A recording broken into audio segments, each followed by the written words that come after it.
high is the administration expecting gas prices to go? Make no mistake, the current spike in gas prices is largely the fault of Vladimir Putin. There's a great concern that if you have a treaty and it comes to a difficult situation, whether it's really going to be honored. We've never stepped back from the commitments we've made. Ooh, a lot of stuff going on in Ukraine. Gas prices again at an all-time high. Technically not an all-time high yet, but they're getting there. Biden is blaming Putin. Also, believe it or not, there are still kids in masks. All that coming up on this episode of Daily Caller Live. My name is Jobob. Daily Caller Live starts right now. 3, 2, 1. Here we go! Might be the only brown guy on earth named Jobob. That is actually her name, Jobob. Ooh, live from a swanky hotel room in downtown Nashville, Tennessee. My name is Jobob. This is Daily Caller Live on today. It is March 15th, the year of our Lord 2022. New you in 22. Did you start the new you yet? Not sure I have. I kind of like the old me, you. But a lot of stuff going on in Ukraine. Want to catch you up to date on that. Obviously, gas prices are where they are. And we're going to talk about some of the things that the Federal Reserve is going to try and do to lower inflation, because inflation, again, is at a 40-year high, 7.8% over the year. But I want to talk about this first. There's been a lot of comparisons, not necessarily comparisons, but people pointing out what happened in Afghanistan and looking at Ukraine and going, uh-oh, I hope this doesn't happen here. There was a story at the beginning of the month that we didn't bring up, the beginning of March that we didn't, I don't know if you knew, but the beginning of March, there was a lot of stuff going on. So there was an interesting story that we skipped over or passed that I wanted to bring up regarding Afghanistan. But first, I wanted to let somebody ask Jen Psaki about that. Listen to this reporter in the White House press briefing room yesterday asking about Afghanistan. Check it out. For those of us that were embedded during the war, the whole situation with Afghanistan is quite personal. There's a large number of our people that helped us that are still left. Could you just update us on almost 6 months, whether they'll be able to come back? Well, I would say on the second part, that is one of the reasons that we've worked so closely with our Qataris to maintain a diplomatic presence there, so that we continue to engage with neighboring countries to bring people home and help some of our partners and allies who stood by our side, fought by our side over the course of the 20-year war. I'm going to hop in there because the press secretary is continuing to go on and on about pretty much nothing because they don't have anything good to say. I'm going to play the ending clip of that later because the reporter was basically asking about treaties and, hey, given what happened in Afghanistan, can places and what's unfolding in Ukraine, can people with treaties with the United States trust the United States to uphold their end of the bargain? And this is not a partisan poo-poo on the Biden administration. I'm just pointing out things that apparently are true, and now we're just kind of getting all of the numbers in order. This is from the beginning of the month, March 1st, from CBS News. The United States has evacuated only about 3% of Afghans who work for the American government and applied for special visas, leaving behind an estimated 78,000, according to a report released Tuesday. This was a couple weeks ago again. The Afghans stuck in the Taliban rule face increasingly desperate circumstances, the report by a nonprofit associated with wartime allies said. Their lives have been devastated by being left behind with seemingly no verifiable path to safety, said the group, which helps Afghan workers who work for the United States government during America's 20-year-long war. All of that is being said because a lot of people are looking to Ukraine, obviously, and wondering if the Biden administration is going to, but let happen what they let happen in Afghanistan.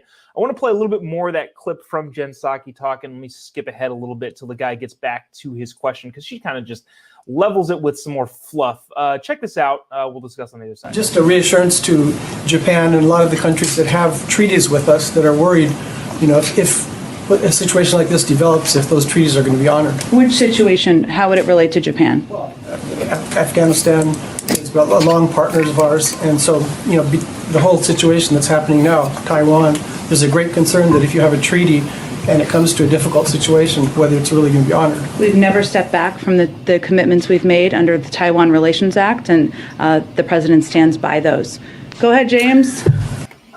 So the press secretary. So first things first, let's get things straight. I think that reporter was kind of trying to get like a gotcha kind of question. I don't think he did it very well, but he did bring up the point of other countries around the world are watching what's happening in Ukraine to see what we do. I wanted to get into that so that we could talk about this no-fly zone stuff. Actually, sorry, pause really quick. Zelensky, if you didn't know, is speaking to Congress via video tomorrow. So Wednesday, House Speaker Nancy Pelosi and Senate Majority Leader Chuck Schumer announced his upcoming address in a letter to the members of Congress and the Senate on Monday. Pelosi and Schumer said Congress remains unwavering in yada, yada, yada support for humanitarian efforts, all of that sort of stuff. And I don't want to belittle that. My yada, yada, yada isn't belittling. It's just the verbiage here is just all of your buzzwords for support and camaraderie.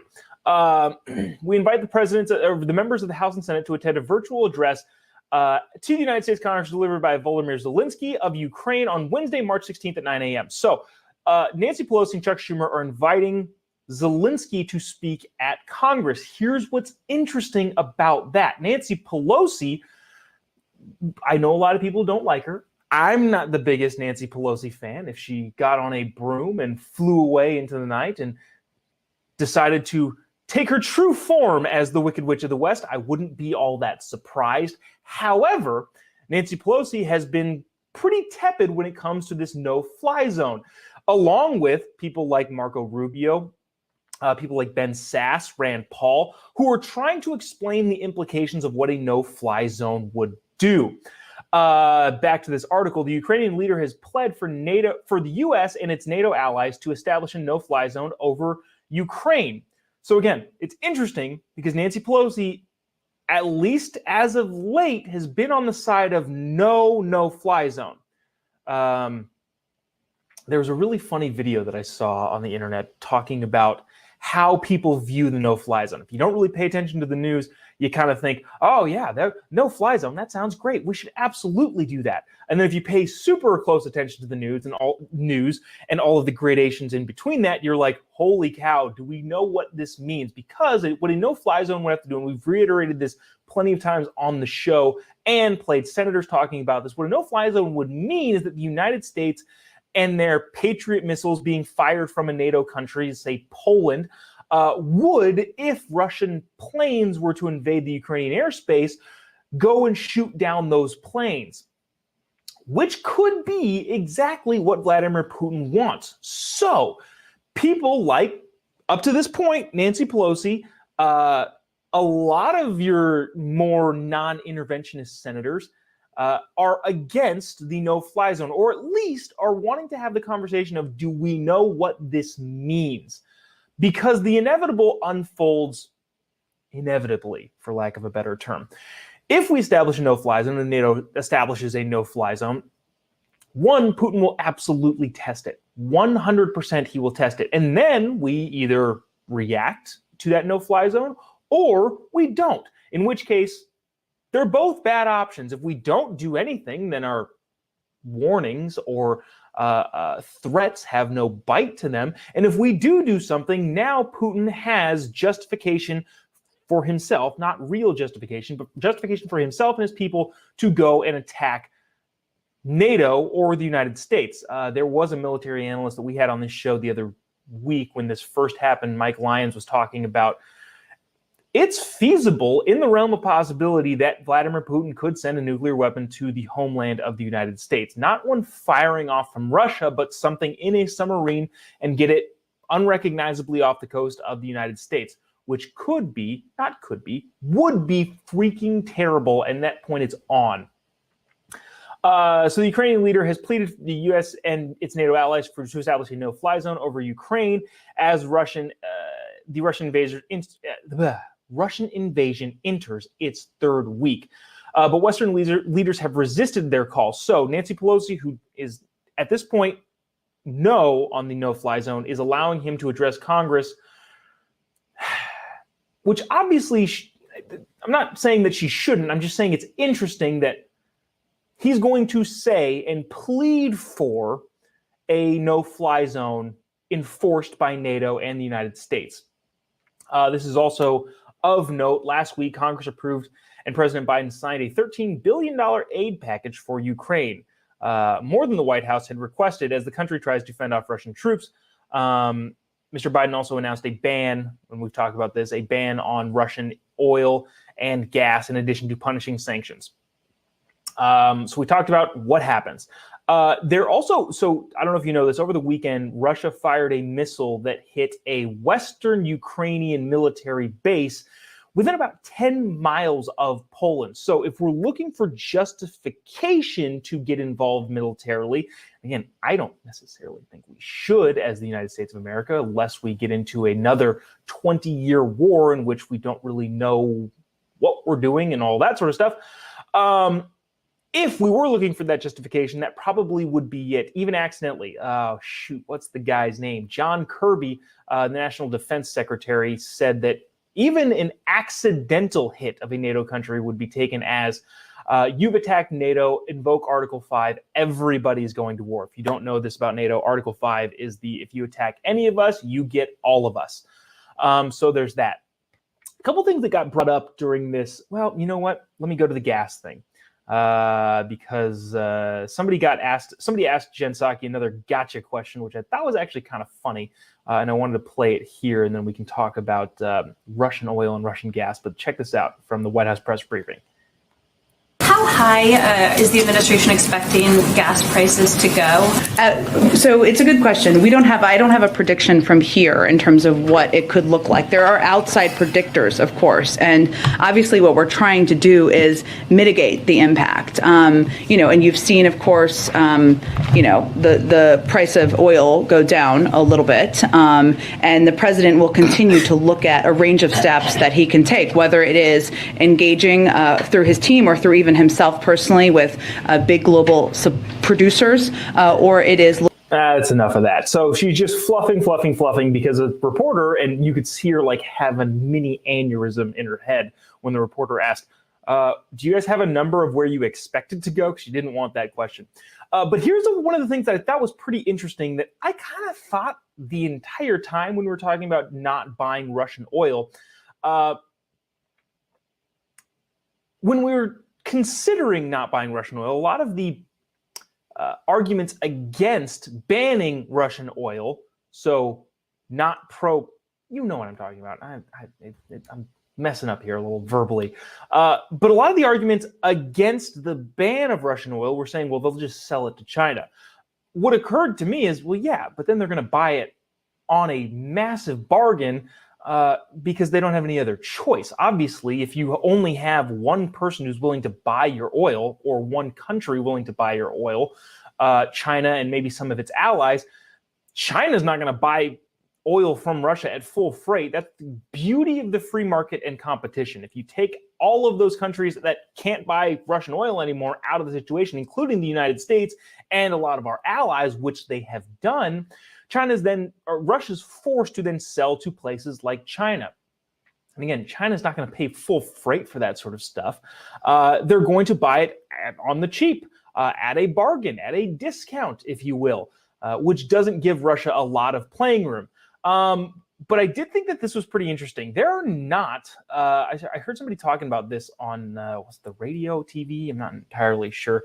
The Chinese oil problem also has another hiccup. There are no major pipelines to China from Russia. 80% of Russian people live within Europe. So there's not a massive unused network of pipelines that could get Russian oil to China, even if that's the only person that's buying them.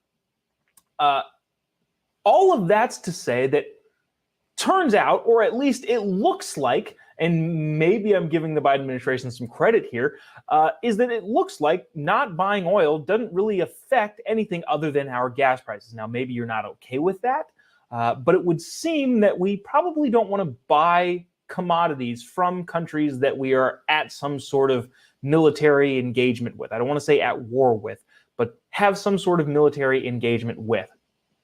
And then speaking of China, which let me see, get back to this slide here. Speaking of China, this is also interesting that happened over the weekend. The United States warned China against providing military or financial help to Moscow after its invasion of Ukraine as sanctions on the Russian political yada, yada, yeah. According to U.S. officials, Russia has asked for military and economic support from Beijing, which signaled a willingness to provide aid. Moscow denies that, saying it has sufficient resources, to fulfill its aims. China's foreign ministry labeled the reports on assistance as disinformation. We haven't talked about China on this show really at all, but that is a massive player within the Ukrainian situation via Russia.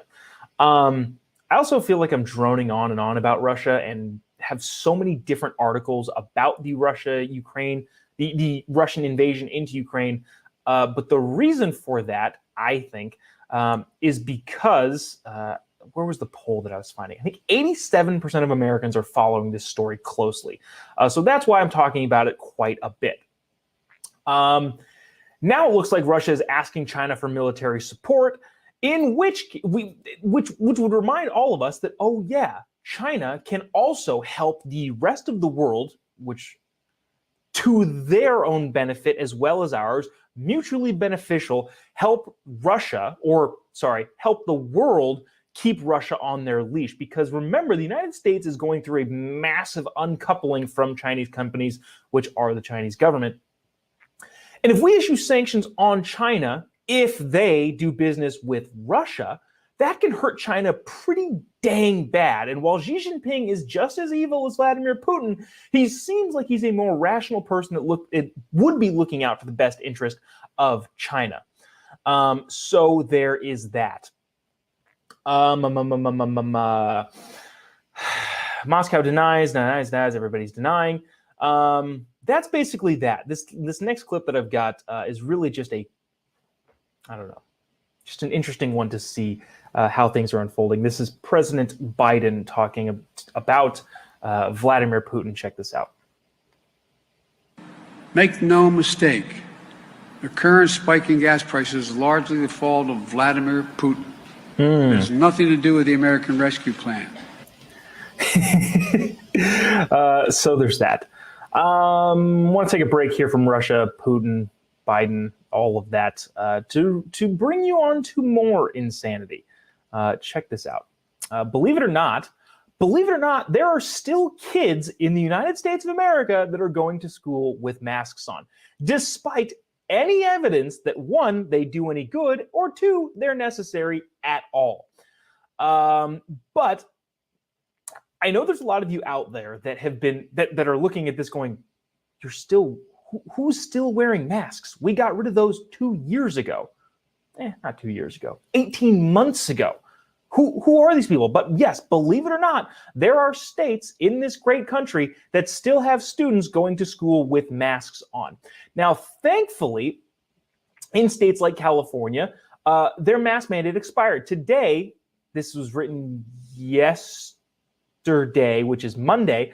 Today will look a lot different for many California kids. The state mask mandate within public schools expired on Saturday, and kids in many districts will have the option to either wear a mask or take it off. California mask mandate for students expired over the weekend, and now masks, instead of being required, will be strongly recommended in the classroom. But while many kids are excited, still many are hesitant to take their mask off. And this is what I thought was interesting.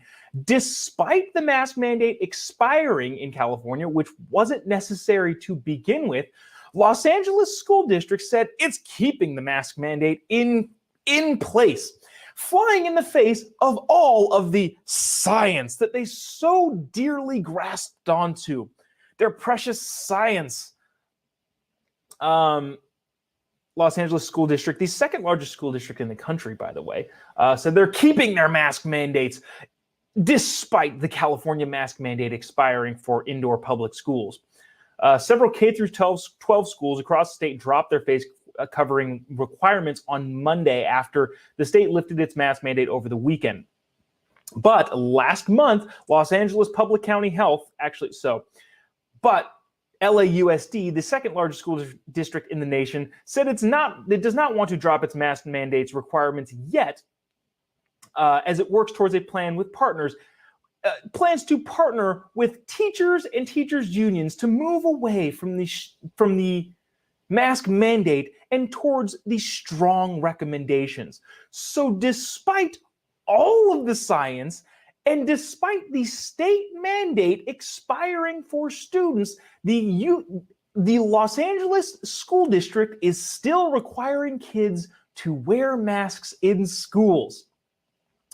This just in, LAUSD also requiring kids to be vaccinated from space rabies, which has about the same chance of killing that kid as COVID. Thank God, by the way. Thank goodness kids don't get this thing. I've said numerous times. Here's the one question that I have. At what point, not even at what point, why is it that a lot of the media and even some school districts are coddling people who feel uncomfortable taking off their masks, despite the fact that it's entirely safe, statistically, scientifically, despite the fact that it's entirely safe for people to not wear masks, there's still some people who just feel like they help. To those people, I would say, well, I feel like green socks. I already used that one. I don't want to use green socks again. It's as if, and I'm stealing this joke from somebody else, but wearing a mask now, despite all of the science, especially outdoors, is like wearing garlic to ward off vampires. Because there's no need for it at all. Yet some kids in LAUSD, the second largest school district in the country, is not quite comfortable yet taking their masks off, flying in the face of all of the science. By the way, has anyone seen Dr. Fauci? I feel like he's been missing for the last month. They should do an Unsolved Mysteries on where Dr. Fauci is. But it's going to be really interesting to see over the next couple months people who are, well, I'm not going to read this. There was an article also that I pulled up there that said people who are still very cautious about the disease, aka crazy people, and modern day hoarders. Hoarders being the, gosh dang it, I'm going off the rails here. It's going to be an interesting rest of the week as I'm on the road in Nashville, Tennessee, by the way. Bottom line is, despite the fact that the science says completely otherwise, there still are school districts in some of your bluer states, in the bluest of the blue areas of the blue states, who are still making kids wear masks. So there's that. That's going to do it for us today here in beautiful downtown Nashville, Tennessee. I'm going to be on the Candace Owens show a little bit later today, so if you get a chance, go check that out wherever you can find that. I'm not entirely sure where it airs, but if you want to watch it, you can watch it. I'm going to be hilarious because, I don't know, being braggadocious here. If you haven't already, give me a follow on any of your social media platforms. I would really appreciate it. At Jobob. Just type in Jobob to pretty much anywhere, and you'll be able to find me. Google. Wow, there's no Google accounts. Instagram, Twitter, Facebook, YouTube, Getter, Truth. I'm on Truth Social now. Just type in Jobob. I promise you I am hilarious. You won't regret it. Give me a follow there. We can also talk about things offline. There's a lot of people that send me stuff that I don't see because I'm one person and can only take in so much information. So send me something along the ways via social media, and that's the way we can connect and bring it on the show if it's worth bringing on the show. But that's going to do it for us today. We'll see you tomorrow, same time, different place. We'll be back in, no, we won't be back home. We'll be in Phoenix, Arizona tomorrow, doing the show from there. So we will see you then. God bless America.